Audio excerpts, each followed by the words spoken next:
Okay, Angela Giles here with another episode of Savage Angel, and I've got the incredible Mike Kanaby with me today from Profitability Works. So, Mike, say hi.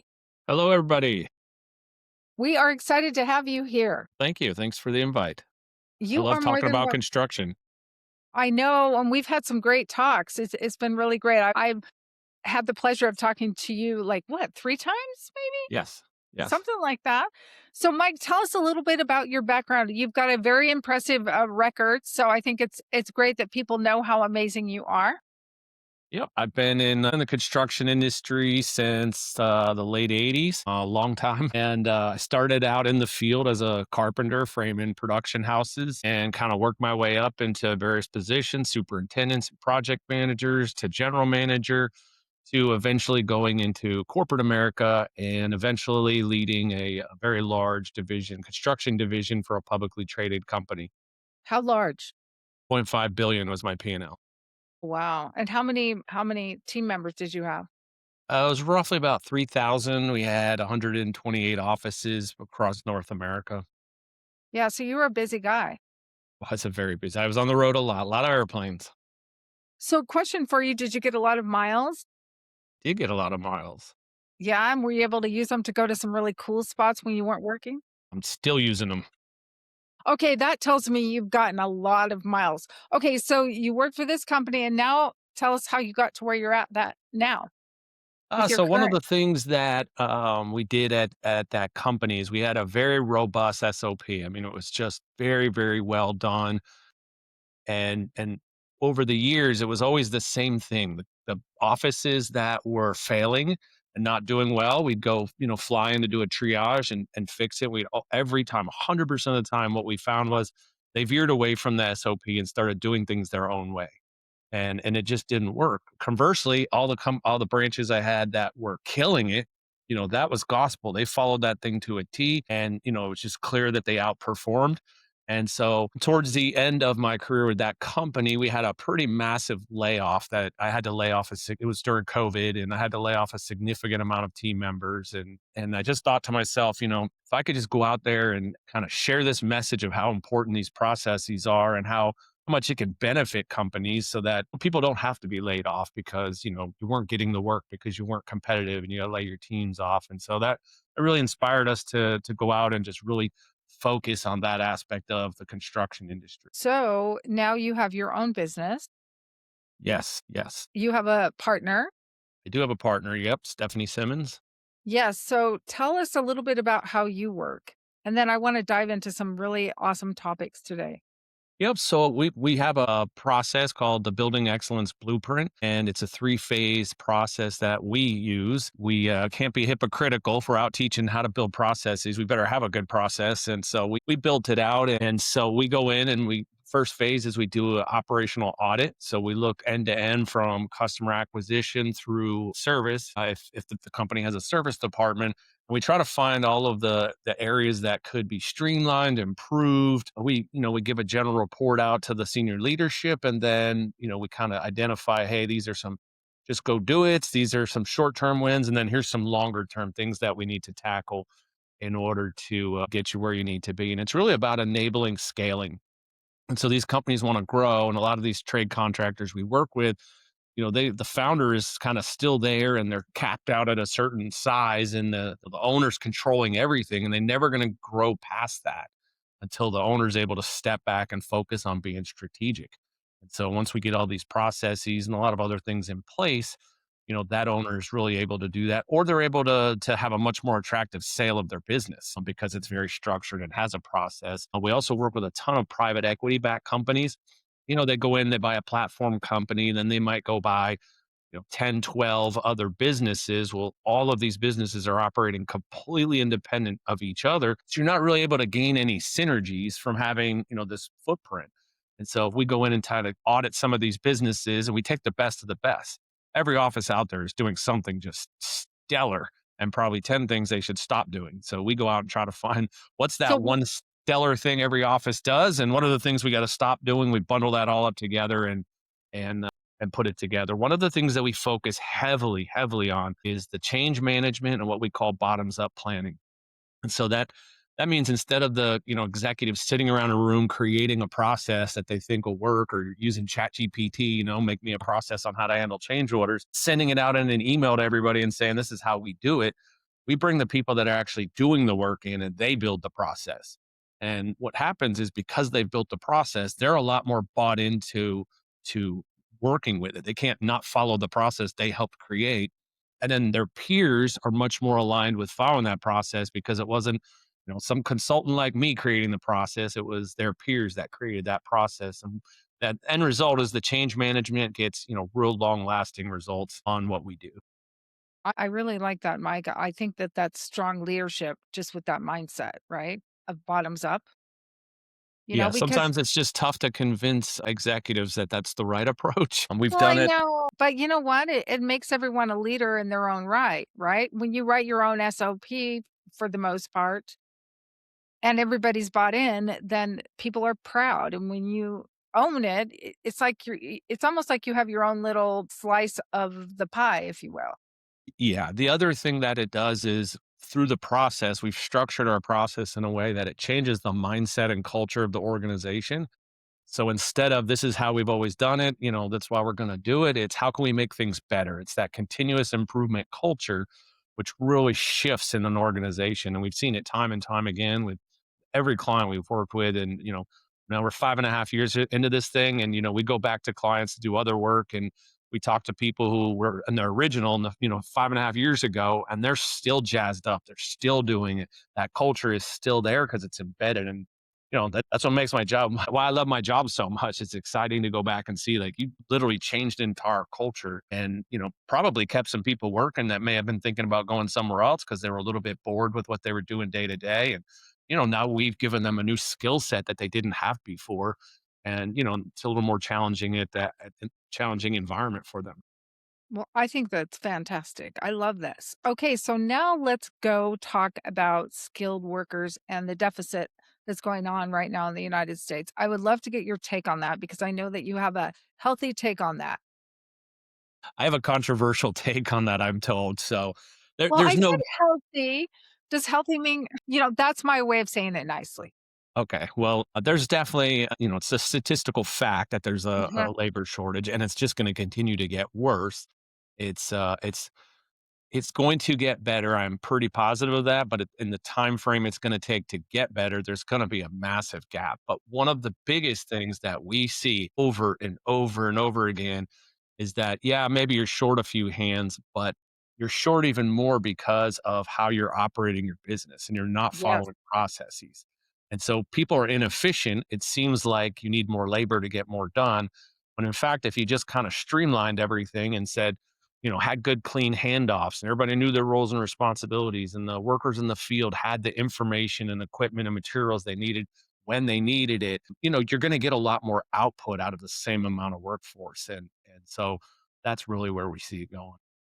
Well, I agree. So really it's a two-pronged thing then. One is the inefficiency of the process and two, just overall lack of skilled workers.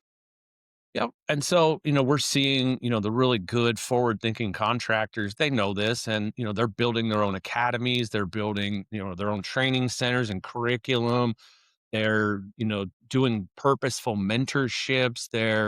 We were with a contractor a couple weeks ago, and they were bringing all of their tenured folks into a training center and having them kind of help build out all the stuff that's up here, onto paper, and eventually they'll go into some digital platforms with that type of stuff. But it's being proactive instead of waiting for all those people to retire.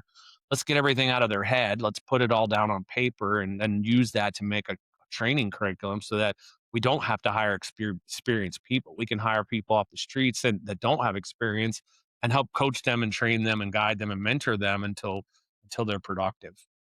I think that that's the key. And I've been talking to construction and trade companies all around the United States and I have heard there's a handful of them that are doing that I have spoken to that are doing exactly what you're doing or your clients are doing, which is starting academies and things like that. One in particular I found I just thought it was so cool what they're doing. It's not just like, people that are starting out in their career. They're taking people that wanna change. And so, for example, like a single mom that was a waitress, they'll actually bring her in and train her on whatever it is. I have a niece that's a welder. And so I just think some of this stuff is really cool where they're creating their own economy in a way by starting these academies and giving different people of different walks of life a chance at a second career in some cases. And in some cases, it's someone right out of high school that might be, instead of going to a trade school, they're going to their academy. Yeah, exactly. And what we're also seeing is that, a lot of entry level managers, entry level roles, are going away. And so even a recent college grad is going to have a tough time finding a job in this market. If a forward thinking contractor is willing to take a chance on them with no experience and bring them in, a lot of times these folks have better careers. They find that they're a lot happier not sitting in a cubicle for 14 hours a day and building spreadsheets all day or things like that. They're out working with their hands and creating stuff. And it's just need more people to be thinking that way, both sides. Well, and that's why we're doing this podcast, right? 'Cause we gotta get the word out about how Exactly. amazing your company is and who you and Stephanie, I think you said, and how you could bring to the table this awareness, and then ultimately you can work with more companies that are ready to move forward and think different. So let's dive in and talk about the urgent need for really streamlining operations. Yep. So streamline the operations. We talked about the reason, at the beginning, we talked about the reason is so that, an owner can be strategic. The companies that have multiple branches can operate and get synergies out of all those branches. But this process conversation also goes back to the skilled labor shortage. And so if you have streamlined processes, you have really good labor planning processes in place, you're going to get a lot more out of that labor. The other thing is you're going to be more attractive to talent from other companies. If you're working at a company and you're forward thinking and you like progress and you're looking around going, this is a complete shit show around here, you're going to be way more attracted to go to a company that has processes and roles and responsibilities and metrics. And from day one what success looks like. You're going to want to work in that environment. And then when you find out later on, you get to have a hand in continually improving those processes and creating new ones. You become a pretty attractive employer. I 100% agree. So I will just say this, I've been personally involved with some construction companies, and these are large construction companies that have, multi-million dollar budgets. And what I've heard, throughout the years is this sucks. The processes don't, hand A doesn't know what hand B is doing.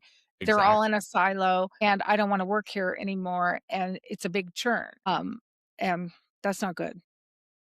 No, no, we do site visits, a lot of times. Yeah. You can learn a lot about a company. I always say a couple things is you go to a company's warehouse and walk around the warehouse. First thing we always do, and it tells us an awful lot about that company just by walking through the warehouse. We try to go and do a field ride along or at least visit a job site. Again, how they're keeping their job site is going to tell us an awful lot. But there's there's more times than not when we go out to a job site, there's people standing around, workers that are standing around, and it's not they're lazy and they're on their phones and all that. It's that we don't have this delivery, or we're waiting on this piece of information, or we're waiting on this approval, or all of these things that are contributing.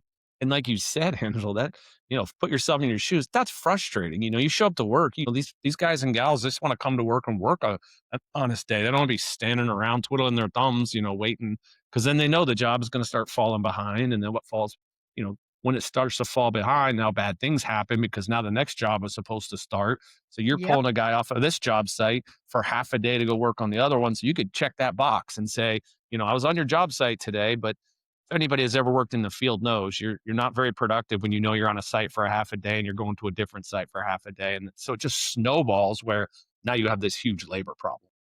Well, you do. There's a funny story I wanna share with you. You mentioned, guys being on their phones, and there was a construction company that I they were a client of mine at the time. This was several years ago, and you were talking about how important it is for people to be involved in creating their own SOPs. And so what happened is the owner of the company brought in this other company. They had a software, they trained everybody on it. They put it on an app on the phone, and the book and the guys, were trained on it, and they were supposed to click on this app, and it was an HVAC company, and like do the thing, right? Follow the instructions and enter their time, and upload their pictures and all this, and they always complained, "Oh, I can't find the app," or "I just don't have time," or this, right? The bookkeeper said, "Well, if those guys have the time on if they know where the app on their phone is that's like the fun app that guys, watch sometimes, then they sure as heck could like click on this other app." Like if they would complain they didn't even know how to use the phone, and she just made a joke, and I thought it was the funniest thing. Like if you know how to use the app, whether it's playing games on your phone or looking or doing other things, then you should be able to find an app that you've been trained on to actually put, your timesheets, put the images of the job and things like that. And she's right. I think that in this case, it goes right. It was funny, like when she said it, but it goes right back to the fact that, to them, it was just some guy that came in his suit, talked to them and at them instead of like bringing them into the conversation, telling them how their process was supposed to work, and then installing it on their phone and said, go do this. Yeah, and that's precisely why that's our differentiator. We feel like Yeah. in our world is that everybody in our, I've obviously been doing this now, shoot, 35 years, 36 years. Stephanie's got over 25 years, and we have another couple people, and they've all got 20 years actually running construction companies, running construction businesses. Actually, every one of us has actually worked in the field Yeah. in some way, shape, or form. So it allows us to really understand whether this is going to work or it's not going to work because we've been there. I'll give you an example I always use. Like, you have a structured process that says, the contract, don't do any change orders without getting a signature. We use Right. that as an example, and okay, with that's great academically, but, you're on a job site and, you've got this small window of a crane or, a pump truck's coming, and you've gotta be a little more flexible. And so, when we're working these processes, we usually come up with like, "Hey, there's gotta be some exceptions sometimes," because we've been there and done that and understand it's not as academic as read your contract, this is how you do it. Well, I There's real life 100%. situations. Well, that's construction as a whole, right? I mean, there's always real life situations that happen. I joke. So my husband is a builder, custom homes. I think I told you this, typically 25 million and up. And there's always something. I tell him, he's like, "Oh, the house is going to be done in 2 years." And I'm like, "Yeah, let's try, to triple that time." And right now, one of the homes that he's building, we're going in the fifth year. Oh my goodness. Yeah. But it goes right back to what you said, the change order. So the person that they're building the house for is so busy and pulled in 50 million different directions because a very, very well to do individual that he just doesn't have time to look at change orders or walk the house as often as they would like. And then there's things he may not like. So they pull them out and put something different in. And so you know, real life scenarios, I agree, you need to take those into account when you're building your processes. You just have to. Yeah, and to the person you talked about, with the payroll app, not just saying, "I don't know how to use that app," or "I can't find it." What we have found is a lot of times somebody in a company will have tried either to hire a consultant or to Mhm. create a process themselves. We actually have a story in our book about this, is that we went into a client's one of their satellite offices, and the general manager said, "The process isn't going to fix this. I tried it." I said, "What are you talking about?" And he pulls up a folder and he said, "Look, I built a process on everything and I emailed it to everybody and nobody's following it. And there was no consequences for not following it." And so, to your story, it's probably the 20th time that this has happened. And they know if they just ignored it long enough, it'll go away and they Yeah. could just keep doing things that they wanted to do. Yeah. Well, that pretty much sums it up. It really does. It's that company was very interesting. I'll just say that. They're no longer in business. So I think the owner is off doing something different. I think now he has some sort of like social media channel that's really gotten big and he does, flips and those sort of things. So yeah, good for him. It's good. He's a good guy. So I would love to switch gears. You were talking about how if someone just ignores it long enough, they think it'll go away. Let's talk about the AI though, because AI is here to stay. So I don't think necessarily if you're a company or people inside the company, the technicians or whatever they're doing, can necessarily ignore and hope it goes away because AI is here and AI is all about efficiencies and getting things done faster. and being a help to technicians or laborers or, you know, project managers, you say it, you know. Yeah, and this is gonna go back to the processes Mhm. again, but what we're seeing is 3 basic camps. There's the contractors that are just putting their head in the sand saying, "We've had technology forever, and I've been able to avoid it and still been successful." The guys that said BIM came around and, "I never had to use BIM and I'm just fine and I'm," blah, blah, blah. There's the people that are the contractors that are trying to use AI to fix their broken business. And that's not gonna work. It's just gonna expose how broken that business is. And then the 3rd camp is the forward-thinking contractors, and we've met with a lot of them who are just they've got processes, they've got roles and responsibility, they got structure, they got KPIs, they've got centralized data, and now they're figuring out, okay, how can we use AI to leverage all of that? And so, really what needs to happen is the people in camp 1 need to take their head out of the sand or they're gonna be gone, and the ones in the middle need to get the structure and the processes because AI doesn't work unless the data is centralized, unless you have structure and processes, and then it can start identifying patterns. I was on a cool webinar called with a company called Contracts Connected, and they were showing how companies were using AI to do contract reviews. And for a decent sized job, a review can take a very, very long time. Mhm. And so they were showing how this could be simplified. But then at the end, he said the thing is you have to have a contract review process and a contract review checklist before this is going to work. And so it goes right back to the point of you skip that step and you put the contract into whatever your AI flavor of the day is, and then it's going to come back garbage, and you're going to say this doesn't work. This is going to go away soon because it just doesn't work. There's 50 mistakes in the feedback and blah blah blah. Where if you had started by building that structured contract analysis process, your checklist of clauses that you will and will not accept, now you program that AI to read that contract like you would read that using the same process you or anybody in your office would read it. Now it becomes valuable as a time savings, but you can't miss that step of getting your data all centralized and getting your structure and processes in place. Well, you're 100% right. I mean, you could now this is a very different example, but it's the same thing. When someone puts an email, it tells ChatGPT or Claude, whatever, write an email for me, Gemini, and it spits out an email that's boring and it sounds just like ChatGPT, right? And it's really not. My husband actually and I were laughing about this a couple nights ago because he said this guy sent this long, like, you know, I won't deal with that, like he was upset about something. And he's like, "Hello, read this." And I'm like, "That's totally ChatGPT." And he goes, "I know, the guy doesn't even sound like this, he doesn't write like this, etc."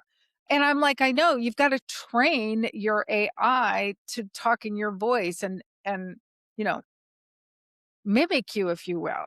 And that's the key is like you have to train it to do what you to I can't say it right today, Mike. I'm telling you, I'm tripping over my words. Maybe it was my lunch. Maybe I'm sleepy. I don't know.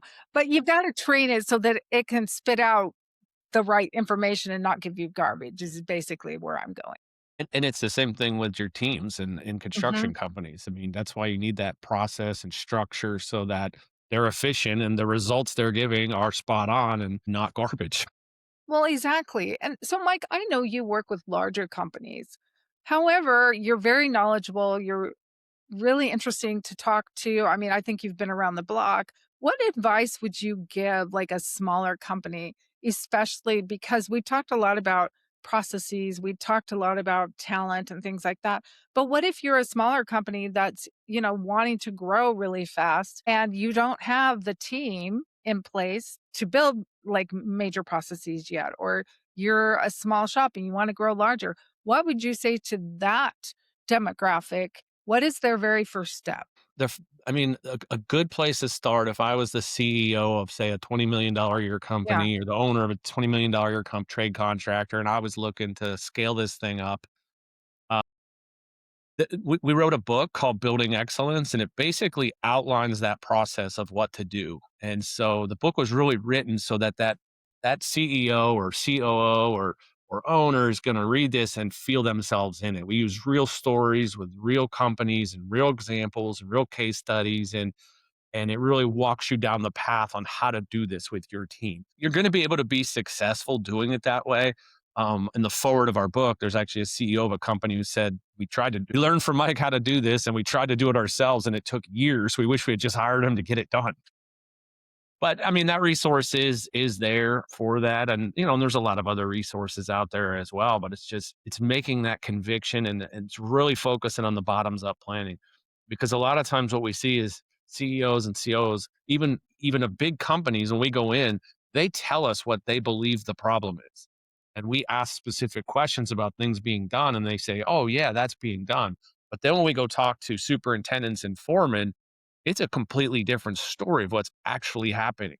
And then we use some problem solving techniques like 5 whys to get to root cause. We focus heavily on root cause analysis. We teach the teams how to do root cause analysis, but it's really what happens is a lot of people get excited and they treat a symptom. But then 6 months, that problem comes right back up again and they don't understand why. It's because they're just treating the symptom, not the Right. underlying cause. So getting that root cause analysis, identifying exactly what is creating this, and then bringing in a team of really smart people from your own business to solve for that. There you go. Very smart. So where can someone find your book? They could go to it's on Amazon, it's everywhere. They can get it. If you go to our website, it's www.profitabilityworks.com. Okay. They can download the first 4 chapters for free to see if, hey, this is something for me before you buy it, and yeah, that'll get you on your way. Well, awesome. Mike, this has been my pleasure. I really enjoyed speaking with you today. Is there any last words of wisdom, anything like that before we go? I would just, if you're a contractor out there, think about where you want to be, and don't wait for AI to go away. You really need a plan to figure, because you're just going to be out of business, because AI is going to make people so much more efficient. Those that build the structure, the processes, consolidate the data, and then embrace AI, they're just going to be so much more efficient than anybody else out there, that margin gap's going to be too big. And that's the contractors who say that guy's giving away work. We bid on the same job and, they were 20% less than us. We've had this happen where both companies were our clients and they didn't know Oh, that wow. they were both our clients. We know for a fact that they're pulling in great margins at that price. It's the other company was just so inefficient that all that's built into the. There you go. AI. So you've got to get your processes in order. You've got to use bottoms up leadership, and then you have to implement AI into your business. Absolutely. We'll see. I think you made it pretty simple. I had to make a little joke. That's me. I'm always joking. All right. So, listeners, thank you so much for listening. All of Mike's contact information will be right below this episode. Feel free to reach out to him at any given time, or if you want a personal introduction to him, feel free to reach out to me and I'll introduce you to Mike. He's as smart as a whip, and it's been my pleasure to interview him. So, bye for now. Thanks, Angela. You're welcome.